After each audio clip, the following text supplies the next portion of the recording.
సరే డెఫినేషన్ ఒకసారి చెప్పండి. డెఫినేషన్ ఏం లేదు. Equity shares are nothing but your ownership. So అదే sir capital funds definition. Capital funds అంటే raising the funds, raising funds for company by selling it shares. అర్థమైందా? See, there are different types of how to raise the capital. This is first type, equity shares. Second type ఏంటంటే, second లో నేను ఏం చేస్తానంటే simple గా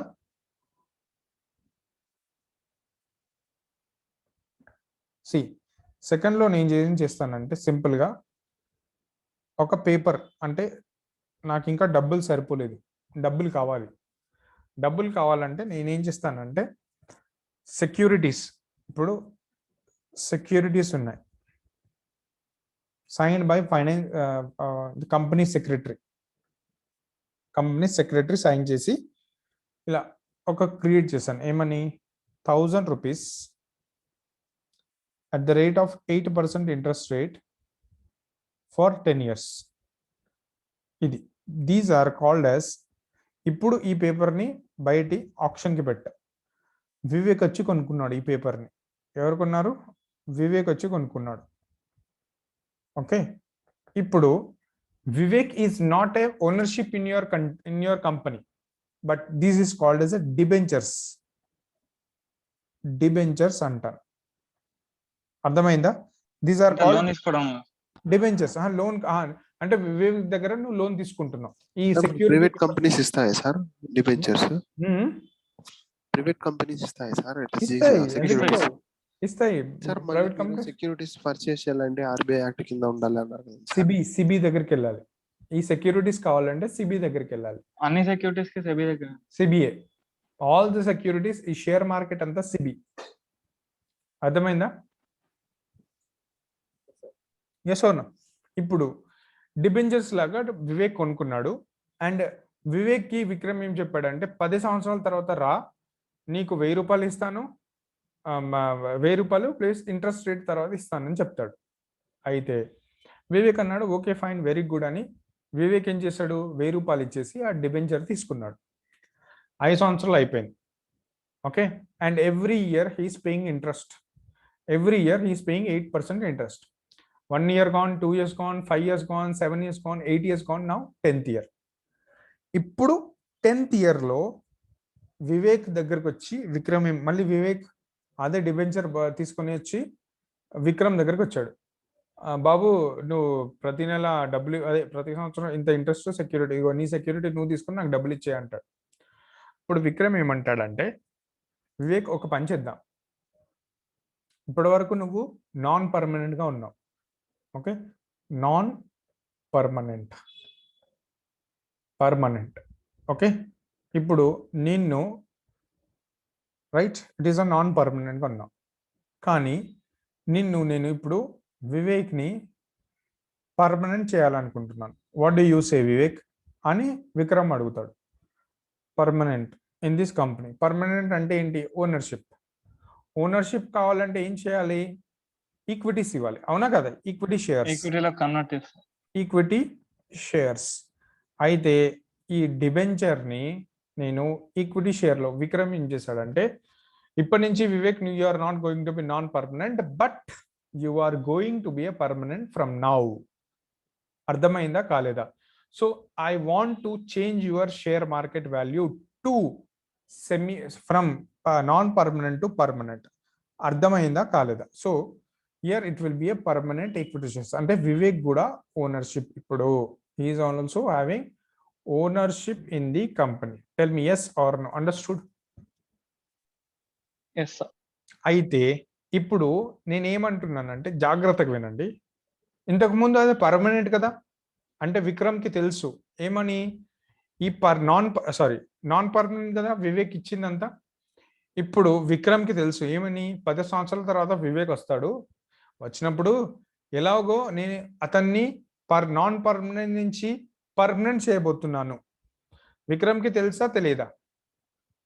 తెలుసా sir, ముందే plan కదా. So can I say this debenture is not non permanent but it is semi semi permanent. కొన్ని నెలల సంవత్సరాల వరకే పెట్టావు and you are converted to permanent. అర్థమైందా కాలేదా? సార్ ఒకవేళ అంటే ఇంటెన్షన్ వల్ల కదా సార్ ఇది? Semi permanent sir. Semi permanent ఏంటంటే సెమీ నాన్ పర్మనెంట్ అని విక్రమ్ కి తెలుసు, వివేక్ కి తెలుసు, అవునా నీరజ్? సార్ అదంటే అంటే మనీ పే చేసేందుకు నాన్ పర్మనెంట్, తర్వాత ఈక్విటీ షేర్ తర్వాత పర్మనెంట్ కదా సార్? ఈక్విటీ కాదు చెప్తా నేను. ఇప్పుడు విక్రమ్ వివేక్ కి డిబెంచర్ ఇచ్చాడు కదా, సెక్యూరిటీ ఇచ్చాడా? ఇది నాన్ పర్మనెంటా పర్మనెంటా? ఇచ్చినప్పుడు నాన్ పర్మనెంట్. కానీ విక్రమ్ కి తెలుసు కదా, నేను 10 సంవత్సరాల తర్వాత ఇదే డిబెంచర్ ని నేను ఈక్విటీగా మార్చబోతానని, షేర్ ఇస్తాను, వాల్యూ ఇస్తానని తెలుసు కదా. సో కెన్ ఐ సే అప్పుడు అది నాన్ పర్మనెంట్ అవుతుందా, విక్రమ్ దృష్టిలో సెమీ పర్మనెంట్ అవుతుందా? Semi permanent. అంటే ఈక్విటీ షేర్స్ పర్మనెంట్ ఇచ్చిపోతుంది, వివేక్ పర్మనెంట్ అవుతుంది. అది 10 years తర్వాత. కానీ ఈ పీరియడ్ మధ్యలో విక్రమ్ ఏమనుకుంటున్నాడు, వివేక్ కి నేను షేర్ ఇస్తాను 10 సంవత్సరాల తర్వాత, ఎలాగో ఈక్విటీ షేర్స్ ఇస్తాను, కానీ అప్పటి వరకు అలానే ఉండనివ్వు. ఒకవేళ వివేక్ ఒప్పుకుంటే 10 years తర్వాత it will become a permanent. Vivek ఒప్పుకోకపోతే అది నాన్ పర్మనెంట్ అయిపోతుంది, అవునా కాదా? అర్థమైందా నీరజ్ ఇప్పుడు? అదే సార్, మరి నాన్ పర్మనెంట్ అంటే మనీ అంటే 10 years ఇస్తే నాన్ పర్మనెంట్ అవుతుంది, లేదంటే పర్మనెంట్ అవుతుంది కదా సార్? 10 years కి ఇవ్వడం కాదు, 10 years కి నువ్వు వివేక్ ఏం చేశాడు, డబ్బులు ఇచ్చాడు. ఓకే, ఇప్పుడు ఇచ్చాడు సార్, 10 years కి ఇచ్చాడు సార్. 10 years కి ఇచ్చాడు. Yes, ఇది sir. 1000 రూపాయలు ఇచ్చాడు. ఇచ్చేసి Yes, sir. ఏమన్నాడు అంటే, విక్రమ్ ఇది నువ్వు వాడుకో, 10 years తర్వాత నాకు మళ్ళీ ఇంట్రెస్ట్ సహా రిటర్న్ ఇచ్చేయని చెప్పాడు, ఎందుకంటే Yes, sir. సెక్యూరిటీస్ ఉన్నాయి కాబట్టి. Yes, sir. కానీ ఇప్పుడు ఇది పర్మనెంట్ నుంచి నాన్ పర్మనెంట్ నుంచి పర్మనెంట్ కి వెళ్ళిపోతుందని విక్రమ్ కి తెలుసా? No sir.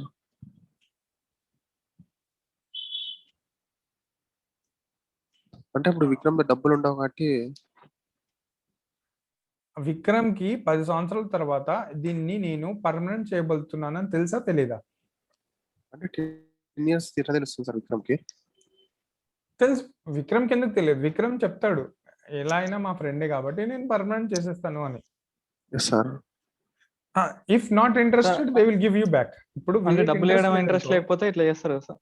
ఇప్పుడు ఇంట్రెస్ట్ డబ్బులు ఇవ్వకపోవడం, ఇప్పుడు నా దగ్గర డబ్బులు లేవు అనుకో, ఇప్పుడు విక్రమ్ దగ్గర డబ్బులు లేవు 10 years తర్వాత. విక్రమ్ ఏమన్నాడంటే, వివేక్ నా దగ్గర డబ్బులు లేవు, నువ్వు ఇంట్రెస్ట్ కాకు, నా దగ్గర ఇంట్రెస్ట్ లేదు, కాకపోతే నీకు ఓనర్షిప్ ఇస్తా. ఓనర్షిప్ ఇస్తే నీ షేర్ వాల్యూ పెరుగుతుంది, నీ ఇష్టం, తర్వాత నువ్వు ఉంచితే ఉంచుకో, లేకుంటే అమ్మేసుకోని అంట. అప్పుడు అది పర్మనెంటా నాన్ పర్మనెంటా? అప్పుడు సెకండరీ మార్కెట్లో అమ్ముకోవచ్చు పర్మనెంట్ సార్ కదా. కానీ ఈ డిబెంచర్ ఈజ్ నాట్ ట్రాన్స్ఫరబుల్. ఒకటి గుర్తుపెట్టుకో, డిబెంచర్ ఎప్పుడు నాన్ ట్రాన్స్ఫరబుల్. అంటే వివేక్ కి ఇచ్చిన డిబెంచరు వేరే వాళ్ళకి ఇవ్వడం కుదరదు. ఓకేనా సార్? మరి గవర్నమెంట్ సెక్యూరిటీస్ అమ్మేయచ్చు కదా సార్ మనం? అవును, గవర్నమెంట్ సెక్యూరిటీస్ నమ్మేయచ్చు. ఇది డిబెంచర్స్. డిబెంచర్ ఇది కూడా debenture. They are also securities only. కానీ కొన్ని కంపెనీస్ ఏం చేస్తాయంటే నాన్ ట్రాన్స్ఫరబుల్ డిబెంచర్స్ ఇష్యూ చేస్తాయి. ఎందుకు సార్ అట్లా? నాన్ ట్రాన్స్ఫరబుల్ వాటి లిక్విడిటీ తగ్గిపోతుంది కదా సార్? లిక్విడిటీ ఎందుకు తగ్గిపోద్ది సార్? ఇప్పుడు నా దగ్గర ఉంటే ఆఫ్టర్ 10 years అమ్మాలంటే ఇప్పుడు నేను దాన్ని ఏం చేసుకోలేను కదా సార్? నేను ఏం చేసుకోలేవు, అందుకనే కదా దాన్ని మళ్ళీ, అందుకనే ఆర్బీఐ ఏం చెప్పింది, you can go for reconstruction, rediscount and refinancing facilities ఉన్నాయి కదా, అందుకనే ఆర్బీఐ దగ్గర. సార్ ఇండివిజువల్స్ ఇవి చేయలేరు కదా సార్? ఇండివిజువల్స్ చేయలేరు. ఇండివిజువల్స్ చేయకపోతే, అందుకనే ఇండివిజువల్స్ లాంగ్ టర్మ్ లో ఎప్పుడు తీసుకోకూడదు. అవును సార్, ఈ డిబెంచర్స్ అసలు తీసుకోవద్దు. అర్థమైందా? అంటే కార్పొరేషన్స్ తీసుకోవచ్చు కానీ ఇండివిజువల్స్ అయితే తీసుకోవడం కష్టం. సెమీ పర్మనెంట్ అంటే ఏంటంటే ఈ నాన్ పర్మనెంట్ కొన్ని రోజుల వరకే ఉన్నాయా, మళ్ళీ పర్మనెంట్ అయిందా? సార్. అప్పుడు నేను దాన్ని నాన్ పర్మనెంట్ అనాలా, సెమీ పర్మనెంట్ అనాలా? సెమీ పర్మనెంట్ అంటారా సార్? అంతే కదా. Okay okay sir. ఒకవేళ నేను దాన్ని కన్వర్ట్ చేస్తే it will B semi permanent. అంటే మొత్తానికి అయితే పర్మనెంటే కదండి సార్? పర్మనెంట్ అంటే మొత్తానికి అంటే కాదు, వివేక్ అగ్రీ చేస్తేనే పర్మనెంట్ అది. Okay sir. వివేక్ అగ్రీ చేయకపోతే ఏంటి? Non permanent interest rate temporary. ఎక్కించుకుంటాడు అప్పుడు సార్. డబ్బులు తీసుకొని వివేక్ వెళ్ళిపోతాడు అంతే. సార్ సో నేను ఏ రకంగా how many ways I can raise the money? I can raise the money through debentures, I can raise the money through equity, I can raise the money through దీంట్లోనే దీన్నే I will write as semi permanent అని. I'll write it semi permanent. Semi permanent అంటే ఇప్పుడు ఏంటంటే ఇప్పుడు జాగ్రత్తగా వినండి. ఈ ఈక్విటీస్ ఉన్నాయి కదా, ఈ ఈక్విటీస్ ని it is called as tier 1 capital. అర్థమైందా? ఈక్విటీస్ ని it is called as a tier 1 capital and debentures ని it is called tier 2 capital. మీరు బుక్స్ లో చదివే ఉంటారు టైర్ 1 అండ్ టైర్ 2 క్యాపిటల్ అని, అవునా? విక్రమ్ చదివా ఎప్పుడైనా? సార్ ఇది చదవలేదు sir. Tier 1 tier 2 not CEC లో కూడా రాలేదు ఇది కాదు, ఇది కాదు, ఇది వేరు. సెమీ పర్మనెంట్ అంటే it is called additional tier 1 capital. Additional tier 1 capital. అర్థమైందా? అంటే I can raise the capital through 3 ways: equity shares, debentures are semi permanent capitals. అర్థమైందా కాలేదా?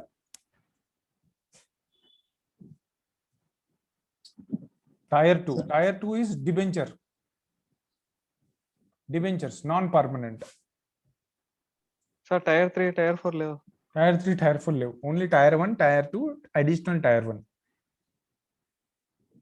Spare tier. టైర్ 2 అని ఎప్పుడు అంటారు? If it is a non permanent. ఒకవేళ అది permanent లో కన్వర్ట్ అవ్వాలి అని అంటే it is additional tier 1. Tier 1 tier 2 spare tier. Additional tier 1, additional tier 1. ఓకేనా?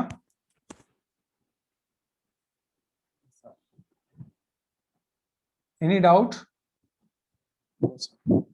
Clear? Is it clear or any doubt?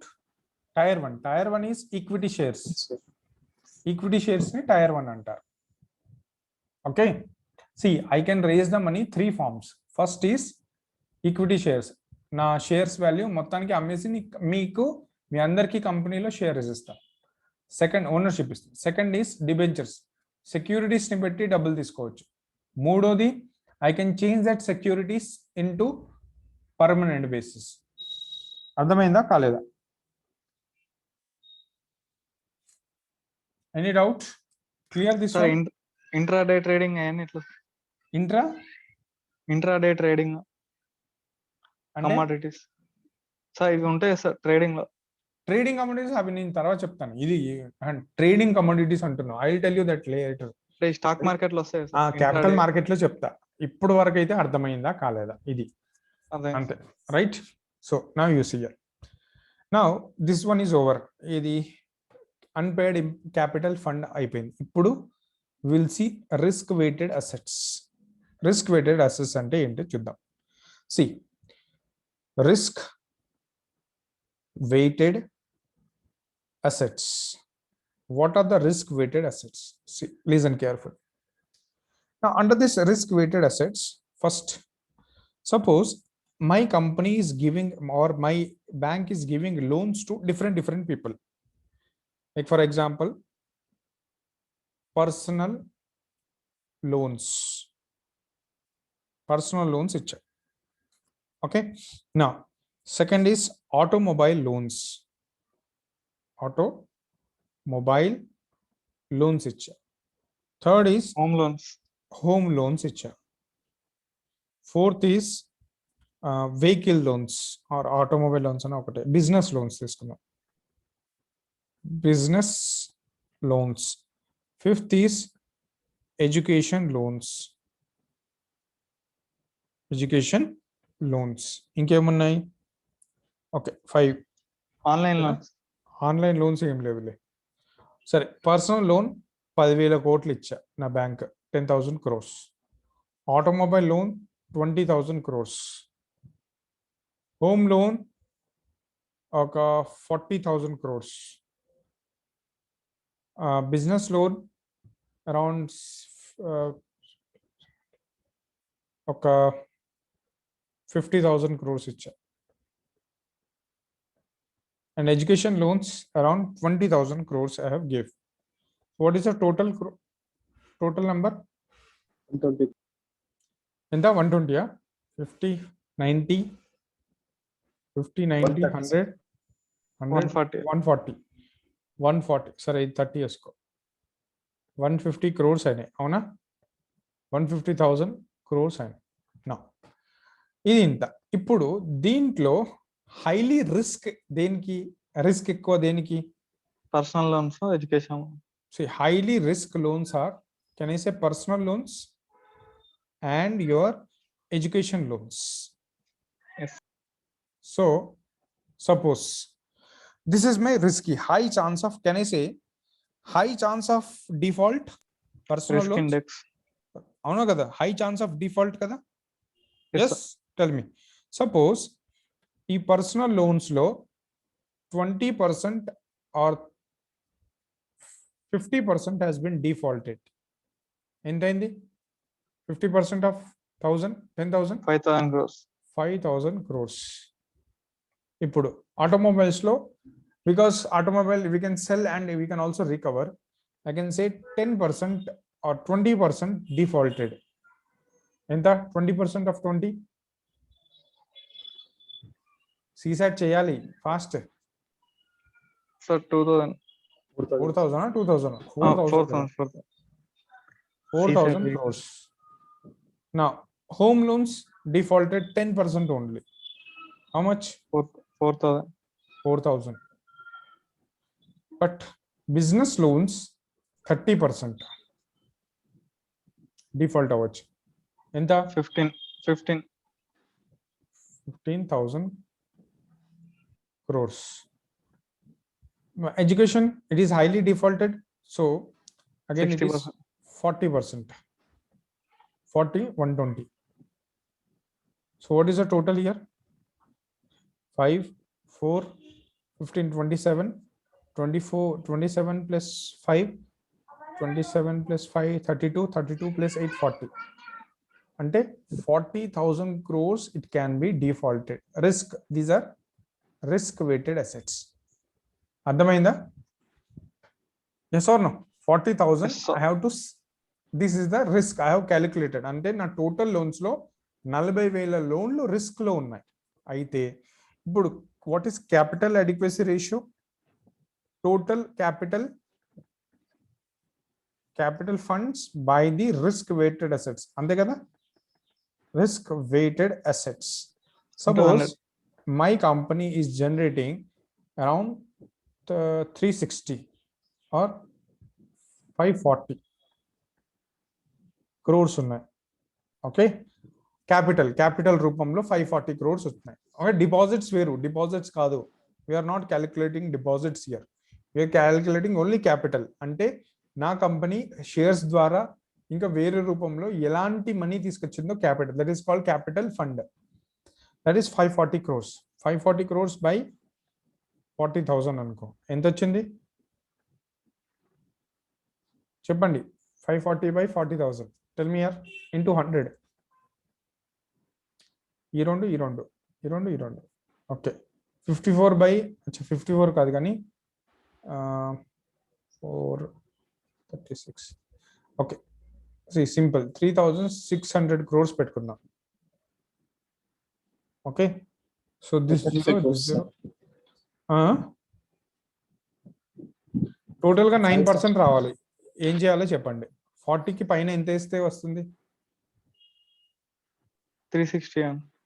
360 ఏనా? 360 ఏనా? షూరా? ఈ జీరో క్యాన్సిల్. అంతే, 3,600 crores, 9%. అంటే నేను ఎంత మెయింటైన్ చేయాలి? నా బ్యాంక్లో 9% క్యాపిటల్ మెయింటైన్ చేయాలి. మీరు అడగచ్చు, సార్ 9% క్యాపిటల్ మెయింటైన్ ఎందుకు చేయాలి అని అడగచ్చు. చెప్పు, ఎందుకు చేయాలి? అదే సార్ అర్థం కాదు. 9% is loans the banks fail అంటే 40,000 ఇప్పుడు చూడు 40,000లలో కనీసం నా దగ్గర 3,600 ఉన్నాయనుకో 336,000 అంటే ఎంత అట్లీస్ట్ 9% ఉన్నట్టే కదా. At least I can give some amount of money to the depositors whomever they are coming. అవునా Yes, sir. కాదా? Yes or no? బ్యాంక్స్ అన్ని ఫెయిల్ అవ్వడానికి కారణం చెప్తాను చూడు. బ్యాంక్స్ ఏం చేస్తున్నాయంటే they are giving loans, and if they are giving loans, they are maintaining, of course they are maintaining your CRR, SLR. These are ratios they are maintaining and they are providing loans. But the capital adequacy ratio, if it is going below, it has to be maintained. If it is not maintained, if it is not maintained, what will happen? RBI will tell that bank to go for PCA, penalty. అదే ప్రాంప్టివ్ corrective action లోకి వెళ్ళి తీసుకెళ్తుంది, అంటే penalty ఇస్తుంది. So కాబట్టి they have to maintain this 9% 100 every day, every 15th day and every end of the month they have to show, and every day they have to maintain this 9% capital CR, capital adequacy ratio. 9% ఖచ్చితంగా maintain చేయాల్సిందే. Second Saturday, fourth సాటర్డేలో they have to maintain this 9% 100%. అర్థమైందా sir? Sir ఇంకా అన్ని CRR SLR ఇస్తే bank చాలా తక్కువ ఉంటుంది సార్ ఇవ్వడం. తక్కువ ఉంటుంది కాబట్టి చూడు, ఇప్పుడు బ్యాంక్స్ ఫెయిల్ అవ్వడానికి కారణం లోన్స్ ఇస్తుంది, అవునా? బ్యాడ్ లోన్స్ కాస్త ఏమవుతుంది, it will go to NPA, bad loans అయిపోతుంది, అంటే డిఫాల్ట్. అంటే can I say risky loans ఎక్కువ ఇస్తున్నారు కదా, risk loans are more, can I say this? Yes sir. So risky loans are high. సో అలాంటప్పుడు ఏం చేయాలి banks has to minimum they have to maintain this capital adequacy ratio, otherwise penalty from RBI. అప్పుడు ఏం చేస్తుంది, all public sector banks లో government is introducing one concept through Indradhanush plus or Indradhanush scheme, that is called as recapitalisation.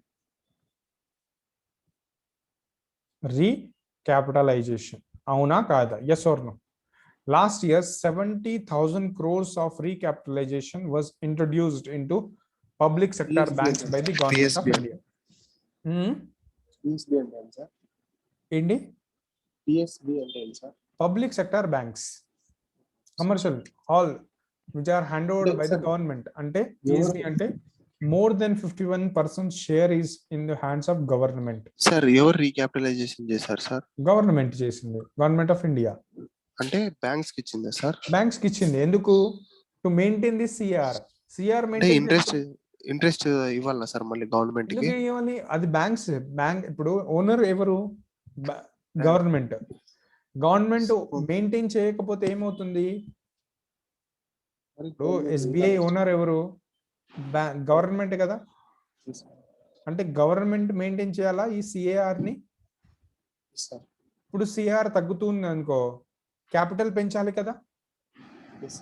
Yes or no? ఇప్పుడు ఇది 40,000 కాస్త 50,000 అయింది.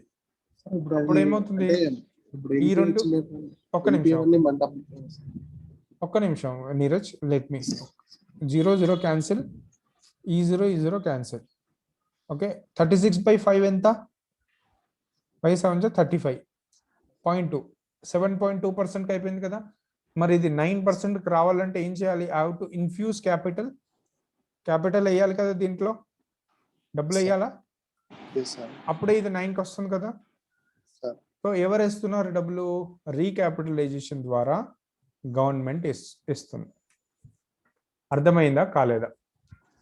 మన డబ్బులే నష్టం కదా సార్. అంతే, మన డబ్బులే సార్. రీక్యాపిటలైజేషన్ అంటే ఈ డబ్బులు పోతే మళ్ళీ గవర్నమెంట్ ఇస్తారు సార్, మళ్ళీ లోన్ ఇవ్వచ్చు. Risk weighted capital asset ratio 9 ఉందనుకో, అప్పుడు మళ్ళీ బ్యాంక్స్ లోన్ ఇవ్వచ్చు. లేదు అని అనుకో, బ్యాంక్స్ లోన్ ఇవ్వడం కష్టం సార్. ఇది రీక్యాపిటలైజేషన్ 70,000 crores అన్నారు కదా, అది బ్యాంకులు నష్టపోతే గవర్నమెంట్ ఇస్తారు సార్. అది నష్టపోతే కాదు, ఫెయిల్ అయిపోతే గవర్నమెంట్ ఇస్తుంది. ఎందుకంటే government is owner of that bank కాబట్టి. అంటే దాన్ని లేపడానికి ఇస్తారు. సార్ ఇది ఉంది కదా సార్, ఇప్పుడు సిఆర్ఆర్, ఎస్ఎల్ఆర్ ఇవన్నీ బ్యాంకు అంటే ఎన్డిటిఎల్ పంపకుండా ఉంటే అప్పుడు ఇంక ఇంట్రెస్ట్ రేట్లు పెరిగిపోతాయి కదా సార్. ఎన్డిటిఎల్ పంపలేక ఎన్డిటిఎల్ నుంచే తీయాలి సిఆర్ఆర్ ఎస్ఎల్ఆర్ అంటేనే సార్. మరి అప్పుడు ఇంట్రెస్ట్ రేట్లు పెరిగిపోతాయి కదా సార్. ఎవరికి ఇంట్రెస్ట్ రేట్లు పెరుగుతాయి అంటే బయట జనాలకి. అవును, మరి అది మెయింటైన్ చేయకపోతే బ్యాంక్ కరప్సీ అయినప్పుడు నువ్వు బ్యాంక్ ఫెయిలియర్ కదా. ఆర్బీఐ రెగ్యులేషన్ దేనికి ఇంకా. అవును సార్. సార్ ఇప్పుడు 100 రూపీస్ బ్యాంక్ లో డిపాజిట్ వేస్తే వాళ్ళు ఇవన్నీ ఎక్కువ ఉంచుకొని ఓన్లీ 50 రూపీస్ లోన్ ఇవ్వడానికి ఉంటే ఇంట్రెస్ట్ రేట్ బాగా ఎక్కువైతుంది. అప్పుడు బాగా ఎక్కువైతుంది. 1990s లో అదే కదా జరిగింది. You know SLR was 38%, CRR was 12 to 15%. అంటే 50% లోన్ ఎవరైతే డిపాజిట్ చేస్తున్నారో 50% has to go to SLR and CRR only. మళ్ళీ దాని మీద సిఆర్ కూడా ఉంటుంది కదా sir.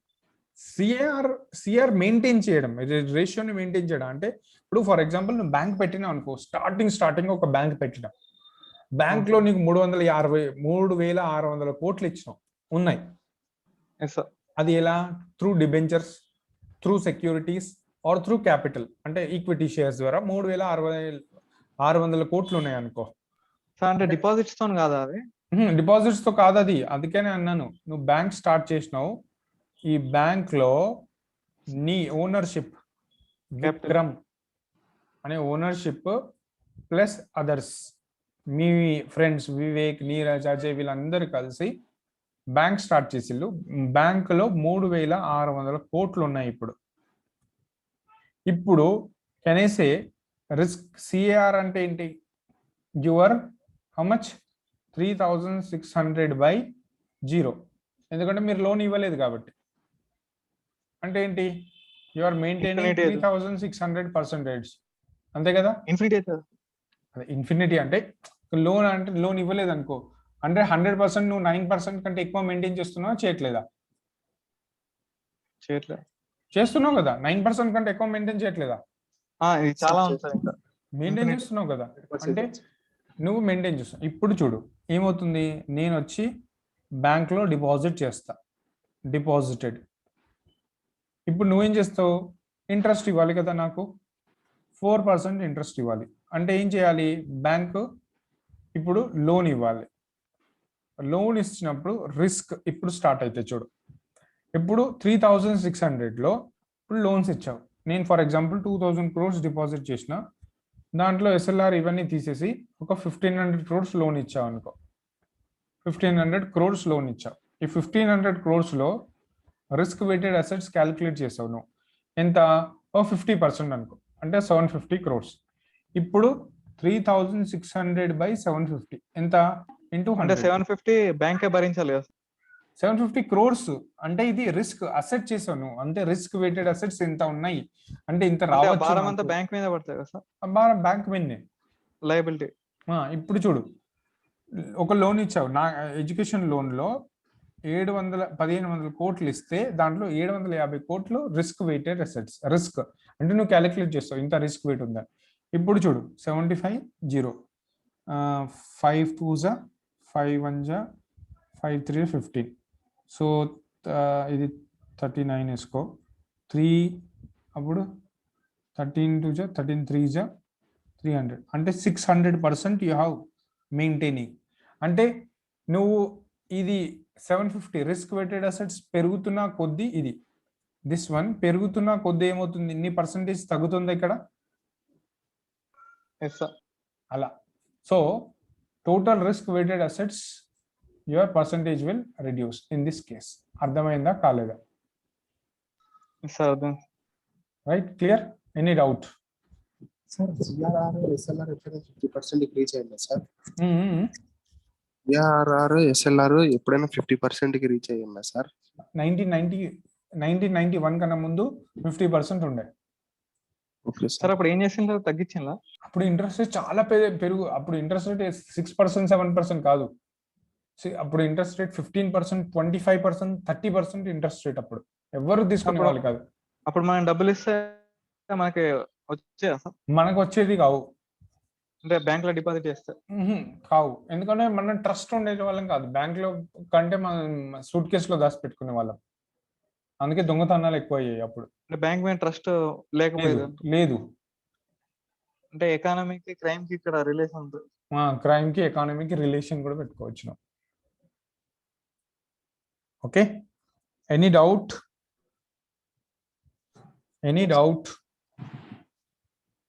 Vivek, any doubt? Sir ఇది He's asking CRR లో Gunda Act, sir. గుండా యాక్ట్ లేదు, గుండా యాక్ట్ ఏం లేదు ఇక్కడ. ఏఆర్సీలో ఏఆర్సీలో గుండాస్ హాస్ బీన్ రిక్రూటెడ్ అంటే it is informal word, not formal word.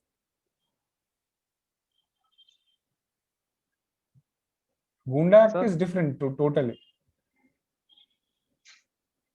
Gunda Act is totally different.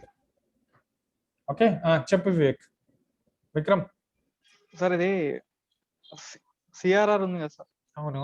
అంటే ఆర్బీఐ దాని దగ్గర ఉంచుకుంటుంది సార్, అది బ్యాంక్ నుంచి తీసుకొని.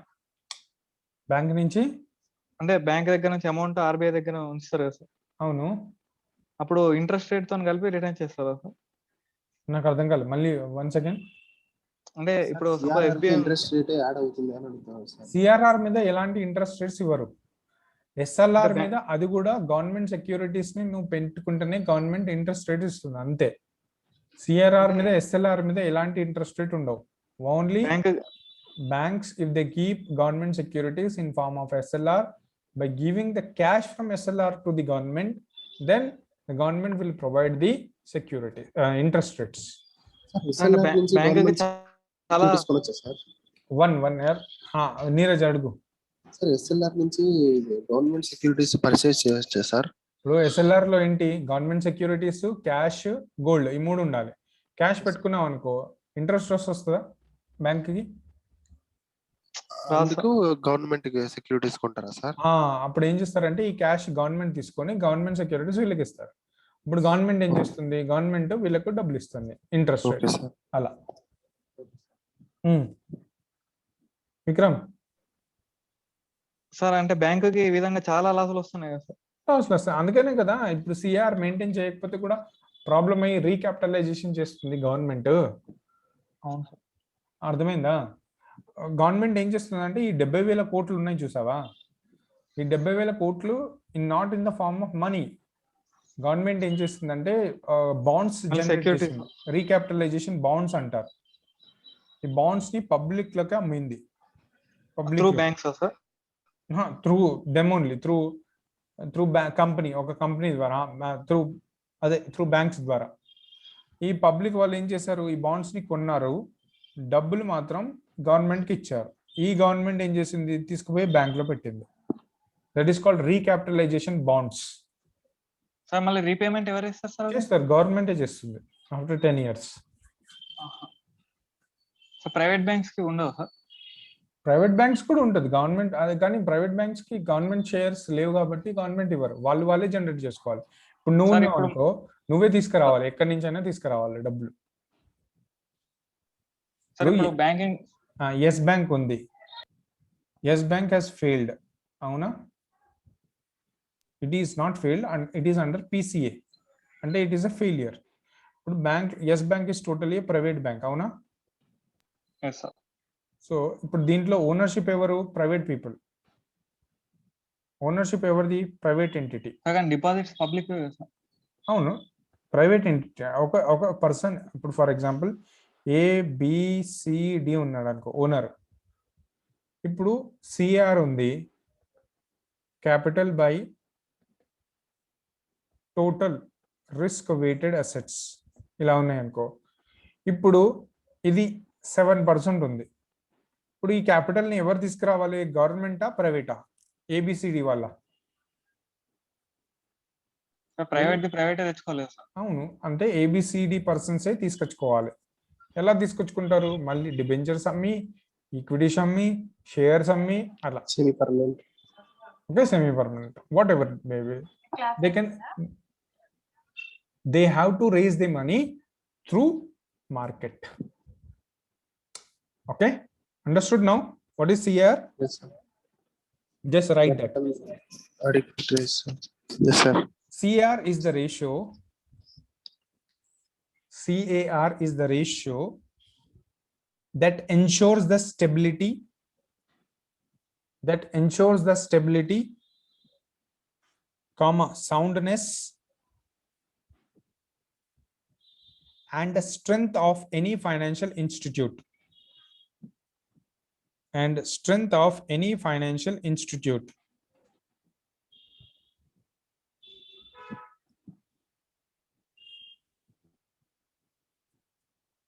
That ensures that ensures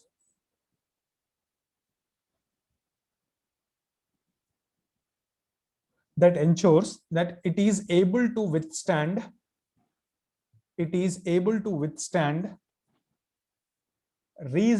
degree of losses.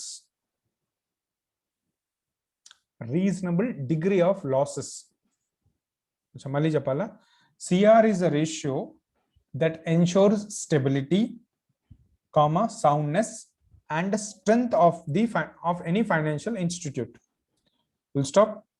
Sorry, comma, that ensures it is able to withstand a reasonable degree of losses.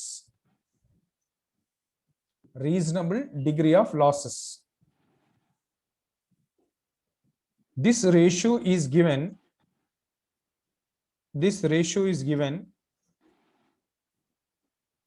అదే రాసుకోండి, total unimpaired capital by total risk weighted assets at any given point of time.